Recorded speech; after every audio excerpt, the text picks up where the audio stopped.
ए तुम्ही जेवण करून घ्या ना. मी आता खायला ते खाल्ले मामा जेवण आता 11 वाजता. 11 वाजता तुमचं पुन्हा 11 वाजता कामाला गेल्यावर पुन्हा तुमच्या ध्यानात जातोय आणि 1 वाजतोय तुम्हाला जेवण करायला. तू येतो म्हणलीस की अरे जा आमच्या दुकानावर. त्या दुकानावर पप्पा आणून जाते. तू येतो म्हणलीस की राहून तिची तिला खाली ठेवली जण खातात तिचं बी असा कोण खाताय रे ज्याच्या चपाट्यात बसून ते घेते बघा हात वर करायला लागलाय मी खाल्ली नाही. त्याला आधीच माणूस सगळे खायला यावं लागतं ना ते आता ती बाथरूमला गेली नाही. चव लागेल तसं तेव्हा ती बाई खायली तिला खाऊ दे तिला. मग बरोबरच भारी आली बाय. बाई मोळ्या व्हायलाच का बाई तू नाही मोळ्या नाही ट्रॅक्टरवर भरलंच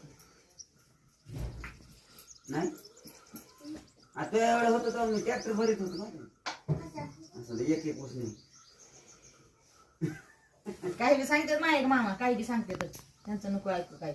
ए भाजी केली रे शापूची भाजी केली. आज लय भारी भारी स्वयंपाक बनवला बरं